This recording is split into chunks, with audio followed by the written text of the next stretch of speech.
How do you see Hanoi when visiting this city? When looking closely enough, you can find that Hanoi has peaceful alleys and kind-hearted people. And when looking up, you can see the city's ancient architecture and old houses with mossy walls. But for art researcher Chan Ho In Tae, he always feels at peace when looking up.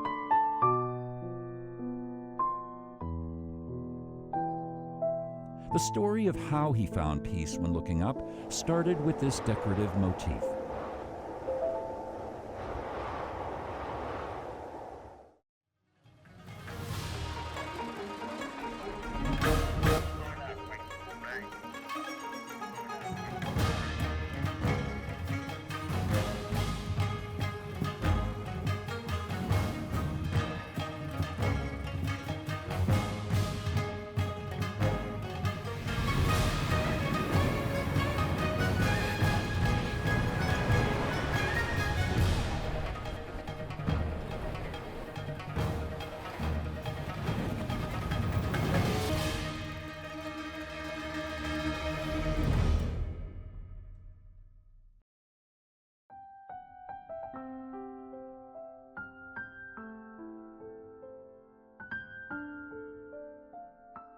In 1999, Hanoi was honored by UNESCO as the City for Peace.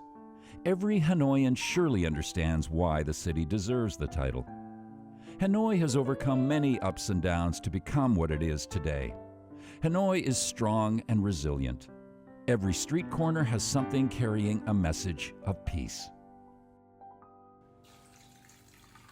Hanoi people understand their city very well, but for overseas visitors, where should they find stories about a peaceful Hanoi?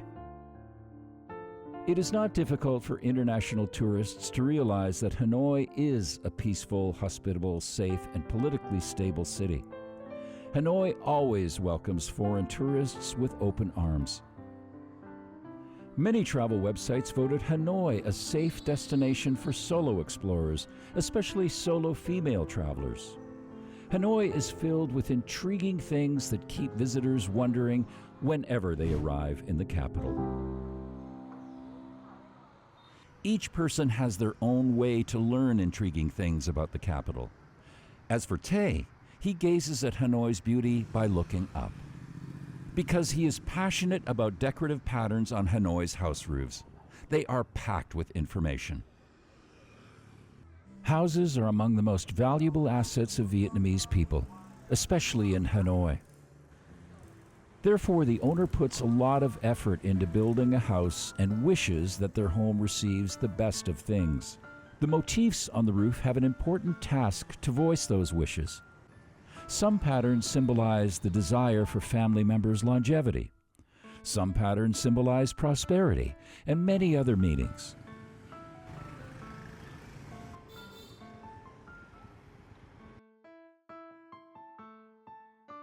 Tae is an expert on Hanoi house roof decoration, but he was stumped by the embossment at this school. What does it mean? Why does it contain patterns that he could not explain?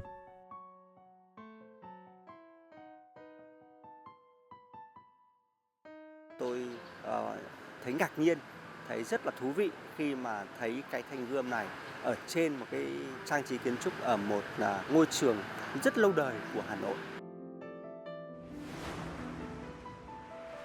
In the past, Vietnamese people rarely used sword-shaped patterns as architectural elements. For that reason, Tae was very curious about the meaning of this decorative item.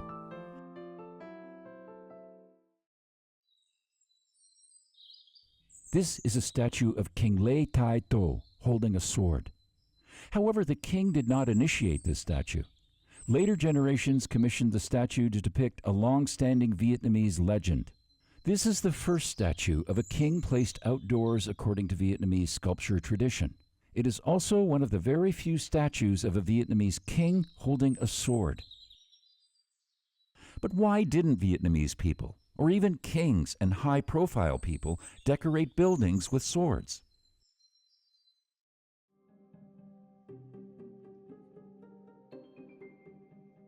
Stories about strange architectural structures related to kings are not rare. Hue Nhai Pagoda has a peculiar statue of a king doing penance. King Lê Hy Tông ordered a statue of himself crouching down for the Buddha to sit on his back. The statue was placed in Hue Nhai Pagoda to express his repentance for his wrongdoing towards Buddhism.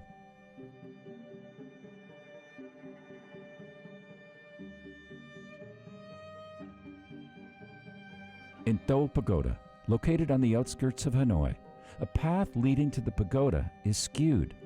Normally, a king would take the main path to enter the pagoda, and the main path of this pagoda leads directly to the main hall. This path was reserved for monks. To respect the monks and the pagoda's customs, the king ordered the path slightly bent to avoid going straight into the main hall.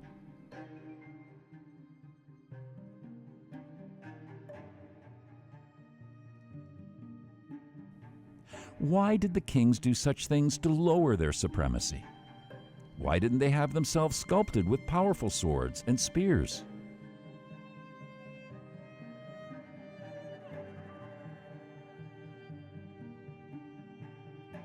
About 15 meters opposite the statue of King Lê is Hoan Kiem Lake, which is considered a sacred place in Vietnam. A sword is linked to the famous legend explaining the name Hoan Kiem Lake. Hoan Kiem Lake is associated with the legend of a treasure sword being returned. The statue of King Lê Tai To holding a sword originated from that legend. According to the legend, one day when King Lê Tai To was out on a boat, a golden turtle suddenly emerged from the water and demanded the king return the sword lent by the gods to defeat the invaders. The king immediately returned the sword to the magic turtle, and the turtle took it before disappearing under the water.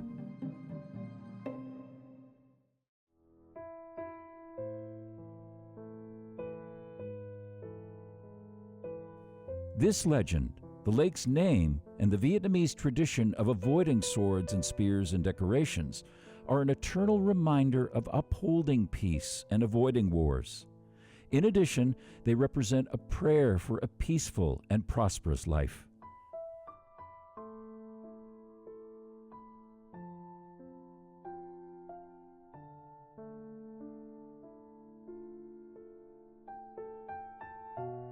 The more he looks up at the sky, the more interesting things that Tay discovers about the place where he lives.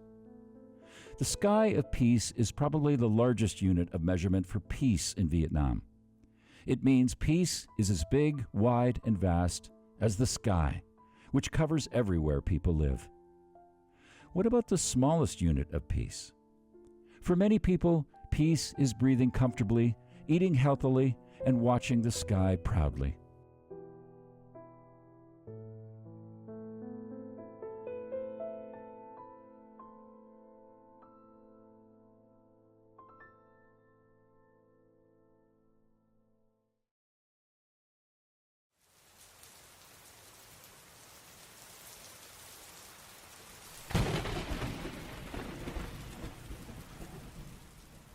Nói thật sự là cái quán ốc của tôi nó ở trong ngõ nhỏ, phố nhỏ thật, nhưng là lúc nào cũng đông khách.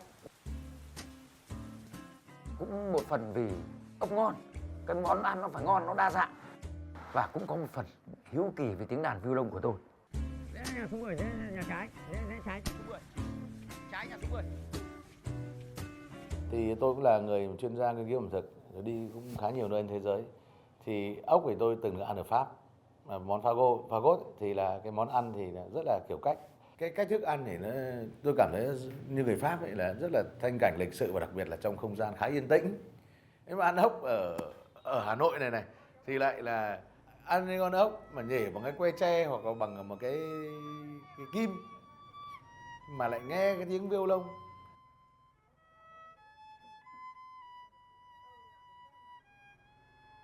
Từ hồi năm 72, 75 ấy thì là mình được vào một cái đội văn nghệ xung kích. Xong rồi tập tành, xong rồi biểu diễn để có một số cái sự kiện. Thế sau đó phục vụ xong những cái sự kiện quan trọng ấy rồi thì đội văn nghệ cũng tan rã thôi, bởi vì cuộc sống vì miếng cơm manh áo mà. Thế là cho nên bọn mình cũng mỗi người một nơi. Thế sau rồi lấy vợ thì vợ bán ốc thì thì mới lôi cái đàn ra chữa thì chơi lại, thì từ đấy khách cứ người ta nghe, người ta thấy thế chú chơi bài này hay đi, chú cho cháu nghe bài này. If there had been no war, perhaps CE would have performed on a professional stage. Or if someone fails to pursue their dream, perhaps they will no longer have any regrets. Passions buried in the wars, much like CE's story, were depicted in several pages by writer Chung Quy, who specializes in writing about Hanoi.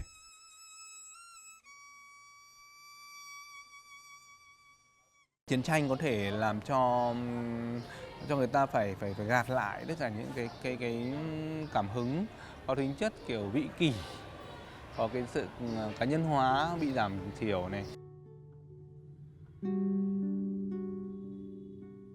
Chưa kể là đến những đứa trẻ ấy, khi sinh ra ấy, chả phải là ở Việt Nam hay Hà Nội, đã phải từ lúc còn nhỏ đã phải ý niệm rằng là những cái dự bị của những người sẽ cầm súng.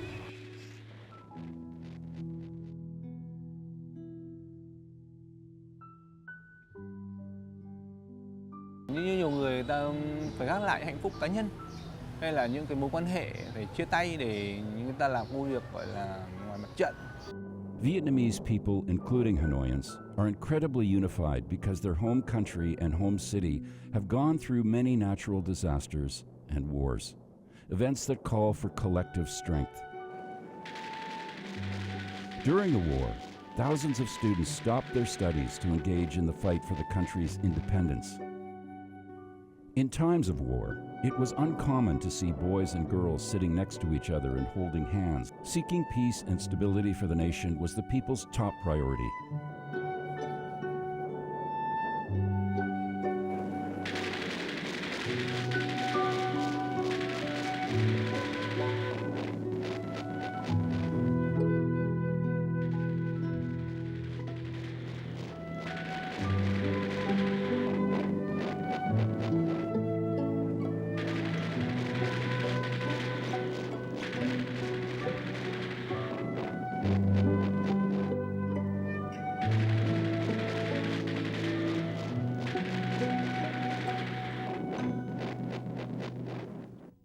Hai người lên nhà tôi cái.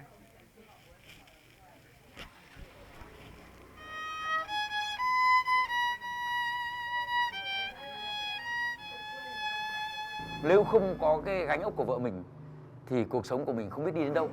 Người yêu ơi, đừng bao giờ cách xa, mãi mãi diệu kỳ là tình yêu chúng ta. Và ta biết một điều thật giản dị, càng xa em ta càng thấy yêu em.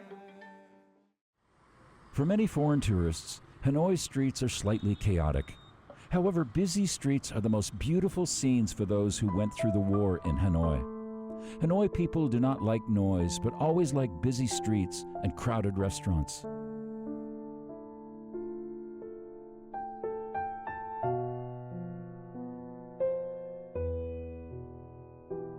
Mình thấy là nếu mà chiến tranh thì gia đình cũng chẳng ngồi ăn với nhau, bạn bè cũng không ăn với nhau, đúng không? Hàng xóm láng giềng cũng không ngồi với nhau được, mọi người ly tán hết. Thế rồi là mọi người cũng chẳng có gì mà ăn nếu không có hòa bình. Đấy. Thế nhưng khi hòa bình thì sao? Gia đình sớm lửa tối đèn có nhau, nhưng món ăn ngon lại bắt đầu dẫn lên mâm. This food stall sells a special dish that must be tried when you visit Hanoi. It's bun tăng, Hanoi combo noodle soup, the capital's traditional dish. Explaining the restaurant's popularity among foodies, the owner pointed out two factors: a secret broth recipe and a peaceful and prosperous Hanoi. Thực sự ra món bún thang này nó là món rất là tinh tế của người Hà Nội. Nó phải có mười mấy cái loại gia vị đa dạng. Thiếu một thứ gì đó thì nó cũng không thành được con bún thang. Trong bún thang nó chọn những cái gia vị rất là tinh tế. Ví dụ gà là phải gà sông Thiến. Ví dụ như là tôm, nó phải tôm he. Nó là tôm biển, tôm tự nhiên. Nó là một cái vùng, chẳng hạn như cái vùng nước mặn của Thanh Hóa thì nó mới có cái tôm he ngon như vậy. Để tôm he để nó ngọt nước nhưng mà nó lại còn thơm, mà nó trong nước, nó không bị đục như các loại tôm khác. Quát bún thang nó cần phải yếu tố nó phải trong. Để làm nước trong như thế nào thì cái đấy là cũng cái rất thủ thuật. là cái tinh tế, gọi là cái kinh nghiệm của nhà hàng. Xong rồi nó còn có giò, lụa, thái chỉ, trứng thái chỉ. Trứng thái chỉ làm sao cho nó không bị tanh trong bát bún, đến khi cuối cùng nó ăn đến cuối cùng nó không bị bở sợi trứng. Cái đó cũng là một cái kinh nghiệm lâu năm của gia đình. Buntang is made with sophistication and meticulousness, which gives it a distinct flavor. However, because of complex preparation, this dish was completely lost during the war. For this reason, the owner affirmed that the country's peace and stability contributed to his restaurant's success.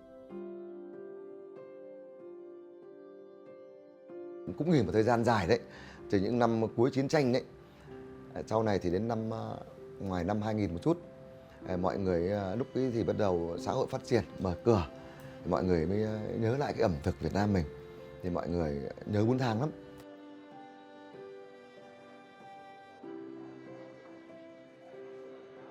Tớ mới bàn với gia đình, bàn với các cụ mới quyết định là thôi, bây giờ tập trung vào cho tôi là những người mà yêu ẩm thực nhất trong nhà, và nhanh nhẹn nhất thì đứng ra để làm lại cái bún thang này.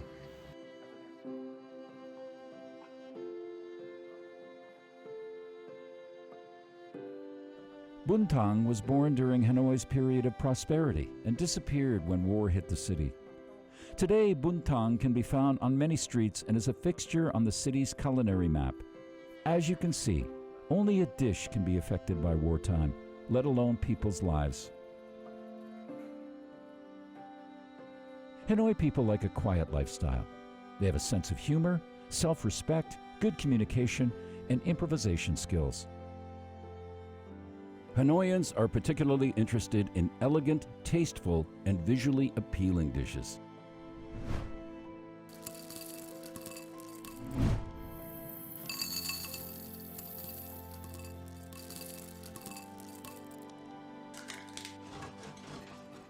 Hanoi cuisine boasts exquisite and delicate dishes. Each of Hanoi's dishes contains numerous hidden messages.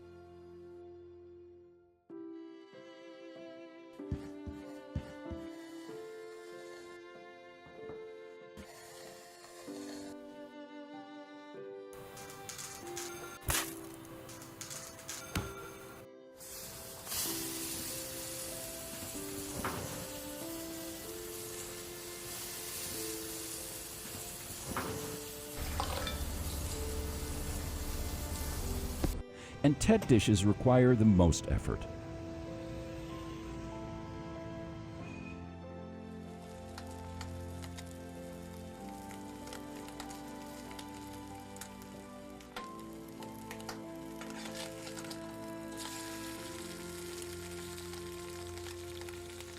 Later in the film, you will see how different Hanoi cuisine is during wartime.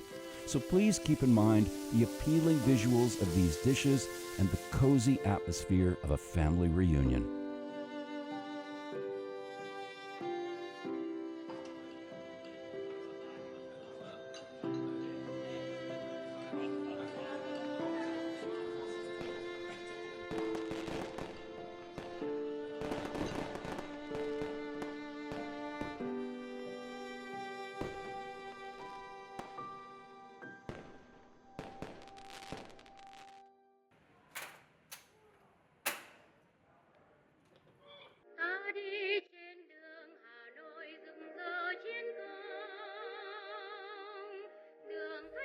However, there are many food stalls like this that are open in Hanoi today.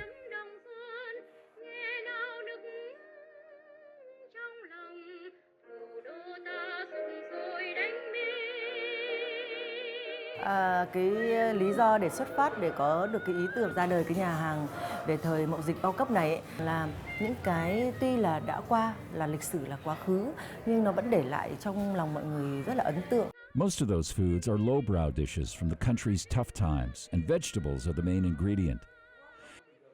They cannot be compared with modern delicacies. However, many Hanoians still flock to this place to reminisce about their good old days. It turns out that nostalgic memories can serve as delicious foods. một cái thời mà đã qua thì nó vô cùng là gian nan và khổ sở như vậy, cũng không ai muốn nhớ lại nó một chút nào. Nhưng để mà quên nó thì lại không thể quên được.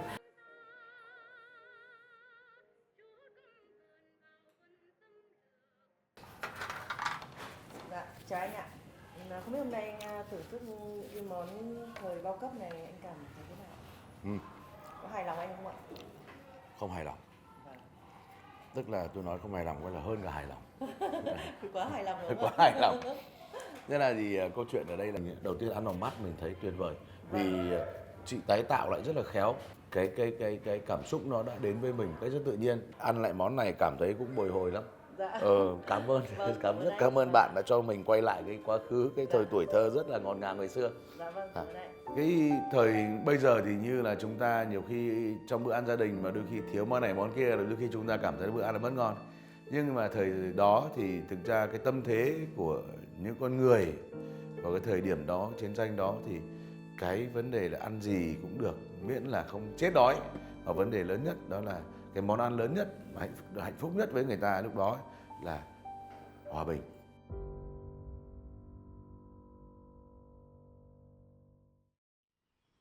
Speaking about why Hanoi could stand firm despite numerous battles, Nghiên, a journalist with a sincere love for the city and contacts with composers who wrote about Hanoi throughout the war, may offer an extremely romantic answer. Người Hà Nội rất là kiên cường và rất là lạc quan và rất là mạnh mẽ nữa. Thì tôi rất là thích cái chi tiết trong ca khúc mà Nhớ về Hà Nội của nhạc sĩ Hoàng Hiệp. Đã viết rất nhiều về Hà Nội và trong đó có những cái phần mà ngói rung đất tan gạch nát, em vẫn đạp xe ra phố, anh vẫn tìm âm thanh mới. Và ngay như chúng ta, cái bài rất nổi tiếng là bài Hà Nội niềm tin và hy vọng, thì tôi được biết là nhạc sĩ sáng tác Phan Nhân sáng tác ngay trong đêm mà Hà Nội bị bom D52 đấy. Và ngay sau đó thì nhạc sĩ Cao Việt Bách đã cùng với cả dàn nhạc của Đài Tiếng nói Việt Nam để tập ngay ở dưới hầm, và ngày hôm sau đã ở trên sóng. Hà Nội chúng ta vọng lời ca thiết tha, hát tiếng bom rền.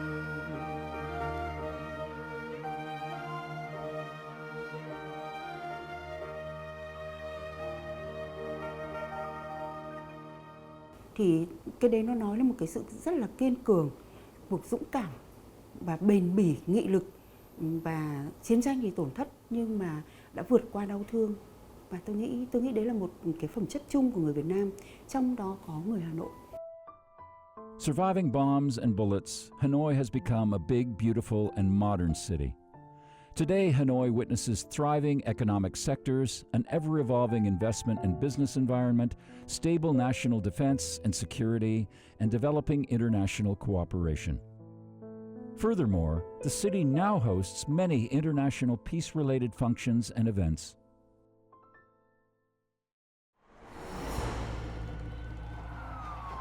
Good day, everyone. We're coming on the air to bring you live coverage of President Trump's meeting with North Korea's Kim Jong-un as they begin their second summit.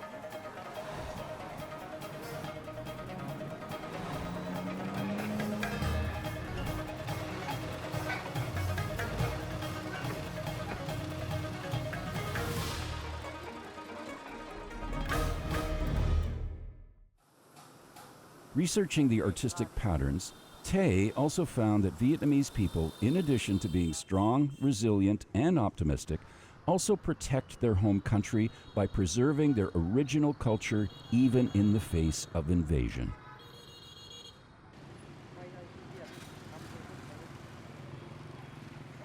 This is the Long Bien Bridge, built by the French in Hanoi in 1899 during their colonial exploitation plans.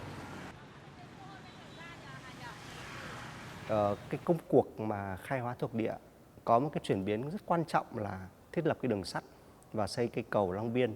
Thì chính cái quá trình này nó tạo ra một cái động lực rất quan trọng, tức là những cái người thợ lành nghề trong cái việc thuần phục những cái thanh thép lạnh và cứng để hóa mình thành những cái đường nét mềm mại, và nó tạo nên những cái nét hoa mỹ, hào hoa, lịch thiệp, phải nói là rất là đẹp, một cách kiêu sang và cổ điển cho Hà Nội. Workers and architects at that time did not just copy and replicate the patterns of the West. The Vietnamese added many East Asian details to the patterns. As such, they created a new architectural style, Indochina architecture. And that's why Thay loves his homeland, where strong, resilient, skillful, and unyielding people are born. As for others, why do they come and fall in love with Hanoi?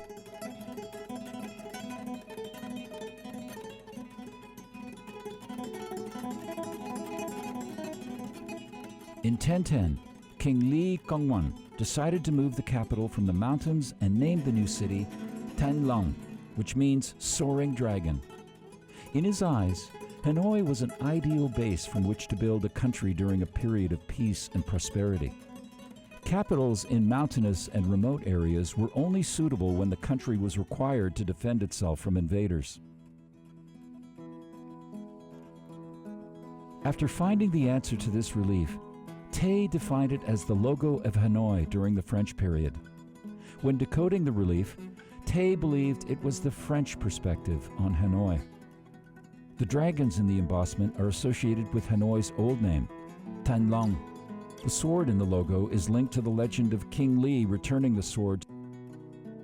Cái việc mà phát hiện ra cái thành huy của Hà Nội nó tình cờ trong cái lần đi xem cái triển lãm về Hà Nội do Viện Viễn Đông Bắc Cổ tổ chức, thì ở cái bản đồ năm 1890 thì có ghi in cái hình cái logo của Hà Nội và đối chiếu lại cái hình ảnh ở trên nóc của trán nhà Trường Trương Vương thì tôi lý giải được đó chính là cái thành huy logo của Hà Nội ngày xưa.